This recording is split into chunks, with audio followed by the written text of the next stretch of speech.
Distinguished Shah, Your Eminence, Excellencies, Honorable Ministers, fellow parliament, ladies and gentlemen, it is with great pleasure that I address this very timely G20 Interfaith Forum in the historic city of Bologna on the theme Time to Heal, Peace Among Cultures, Understanding Between Religions. I am grateful to Professor Alberto Meloni, Chair of the Italian Organizing Committee, and to his colleagues for their kindness in inviting me to participate. I appreciate the opportunity, particularly because of the relevance of the conference themed to my own country, Sri Lanka, and more generally to the geographic region of South Asia. A prominent features of our region is ethnic, religious, and cultural diversity. Our countries are home to people from diverse ethnic backgrounds, professing different religions, and nurtured by an array of cultures. And yet, rising above these differences, we have responded to the challenge of building a sense of mature nationhood, uniting all the different communities. Our future as one nation depends very much on this idea of unity and solidarity, which is absolutely essential to achieve our economic, political, and social goals. Extremist ideology and violence associated with it represent one of the most serious challenges of our time. It is appropriate to recall the tragic event of 9/11 exactly 20 years ago and to share our deep sense of grief with the families of victims of this outrage and indeed with all humankind. This is a reminder of the need for eternal vigilance against all forms of terrorist action, however be the offenders and whatever be their professed aim and purposes.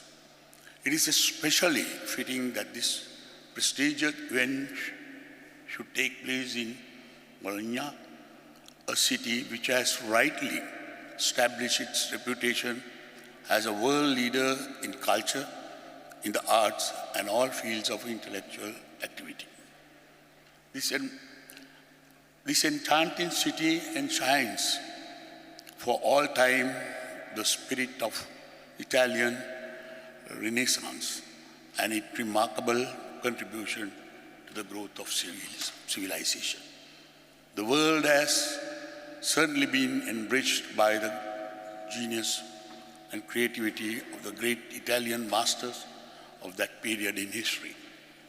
I observed from the conference documents prepared with great clarity that you have placed a sharp focus on the areas in which peace and harmony among cultures play a vital role in our time.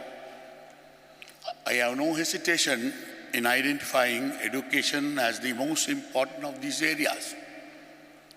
Young minds are impressionable, and it is during the childhood years that there is the greatest chance to develop the right attitudes and values. While there are clearly differences embedded in the substance of different religions, there is also a core of beliefs and conviction that are common to all religions. It is the duty of policymakers and educationalists through the curriculum and methods of teaching in our schools and universities to emphasize what all religions share in common, the areas of consensus, rather than the point of reflecting differences. Youth in our educational institutions have the unique opportunity to build bridges rather than walls and forge friendship which last through life. The government in my own country is giving priority right now to reform the content of education, to bring it in the line with modern requirements, and to equip our youth to secure satisfying livelihoods which will sustain them in life.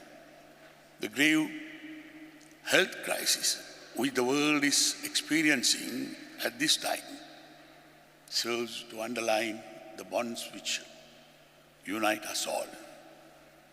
COVID-19 makes no distinction among religions, nationalities, and civilizations. It strikes deadly blow at all humanity. In order to survive the pandemic and resume our lives once more, international cooperation needs to be strengthened.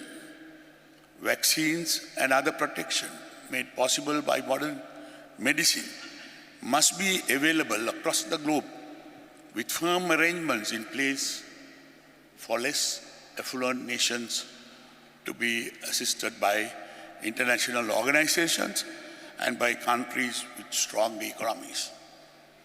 It is a battle that has to be won, not by some, but by all. While it may be legitimate for countries to close their borders temporarily to contain the virus, isolation is not the answer. One of the realities of the world in which we live is the free movement of goods, services, and people across national frontiers. Migration in search of a better life is challenged by conditions prevailing today, but employment opportunities on an equitable basis must be continued to be available freely. This is a field in which gender equality and dignity is of special importance. Gautama the Buddha, in his final sermon, the Mahaparinibbana Sutra, declared that the moral quality of a society is to be asserted by the kindness and compassion shown to its more vulnerable members. Our government is very much preoccupied with the protection of women and children against exploitation and all forms of discrimination at home, in place of employment, and in society at large. Outdated laws relating to marriage, custody, and inheritance are being currently updated by the Parliament of Sri Lanka. Our attitude is one of zero tolerance of human trafficking. Climate change and other environmental issues are in the forefront of our minds. Sri Lanka is trying its best to adopt a balanced approach to human development. While progress on economic issues, it is necessary to support rapidly growing populations.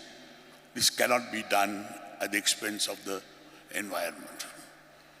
Arahat Mahinda, the son of Emperor Dharmasoka of India, who brought the cherished gift of Buddhism to our shores, addressing King Devanampiyatissa of our country, said, I quote, "O King, you are not the absolute owner, but only the temporary trustee of our mountains and forests, our rivers and streams, the fauna and flora of our land.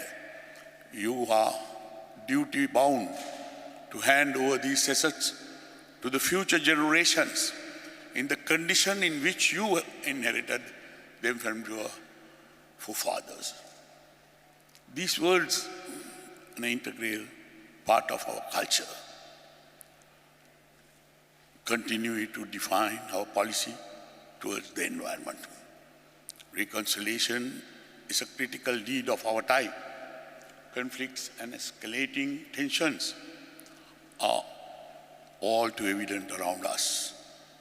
Peace and stability come from healthy relationship with all who live in our countries, including those with whom we have deep disagreements. Here again, our religion teaches us that hatred is not conquered by hatred, but by love alone. Rather than dwell on grievances derived from the past, we must focus on the present, the need for harmony with points of view different from our own, and inspiring new frontier which awaits us all if we forge the urgently needed links of brotherhood and understanding. To this end, this refreshing symposium in Bologna, the oldest seat of learning in Europe, makes a contribution of the highest value.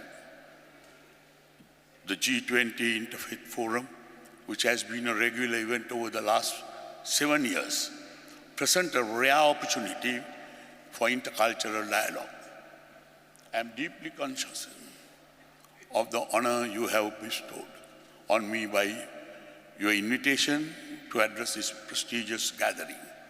I thank Professor Milani and his colleagues warmly, and I wish your discussions very success. Thiruvan Saranai. Thank you.